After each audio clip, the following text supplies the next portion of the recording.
The boy who studied under streetlights. Picture a street, not a wide, clean, well-lit boulevard in some prosperous part of town.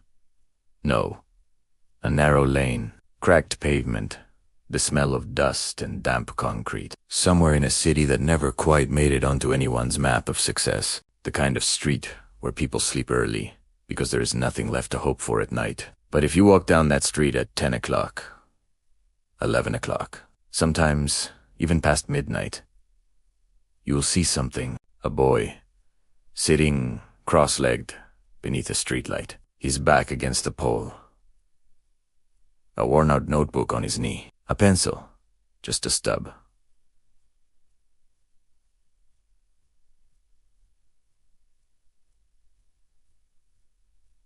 Rilek gripped in his fingers, and his eyes, moving across the page with a focus so fierce, so deliberate, that you would think the whole world had gone quiet just for him. His name was Ravi, and this was his classroom. Ravi was 12 years old when his father lost his job at the mill. 12 years old when the electricity at home was cut off, because the bill hadn't been paid in 4 months. 12 years old when his mother sat him down and said, very quietly, very gently, Beta, we may have to pull you out of school. He didn't cry that night. He didn't argue. He just nodded, went to bed, and stared at the ceiling in the dark. But the next morning, he went to school anyway, and the morning after that, and the one after that, because something had taken root inside Ravi.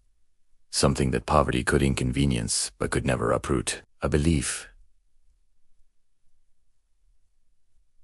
Simple, stubborn, unshakable, that his circumstances were not his conclusion. He had heard his teacher say once, just once, casually, in the middle of a lesson, education is the one thing no one can take from you once you have it.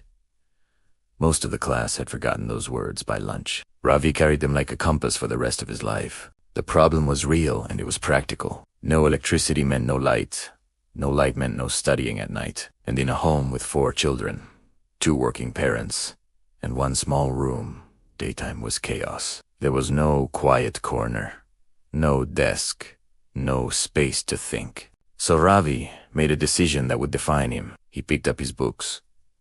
He walked outside, and he sat beneath the streetlight on the corner of his lane. The first night, his neighbors thought it was strange. A boy, alone, studying under a street lamp, like something out of an old film. Some éloiged, some pitied him. One uncle told his mother, "That boy is wasting his time. His fate is already written."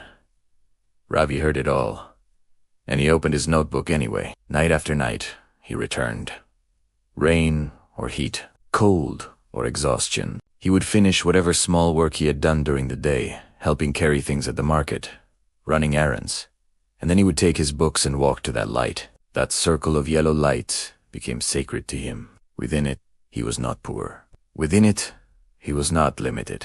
Within it, he was simply a student, and the world owed him the same future as anyone else. Let me not romanticize this for you, because this is not a fairy tale. This is a true kind of story, the kind that has edges and splinters. There were nights when Ravi fell asleep against that pole, his notebook sliding off his knee, pencil still in hand. There were mornings when he went to school with eyes so heavy he could barely keep them open. There were teachers who were kind and teachers who weren't. There were exams he failed, papers he didn't finish, concepts he had to teach himself because there was no one at home who could help. He watched friends drop out, one by one. He watched boys his age start working full-time at tea stalls and mechanic shops. He didn't judge them, understood. The pull of immediate necessity is one of the most powerful forces in the world. But Ravi had made a quiet promise to himself beneath that streetlight. Not to the world, not to his family. To himself, that he would not stop, that he would reach the other side of this darkness, and that when he did, the light would not be borrowed. It would be his own.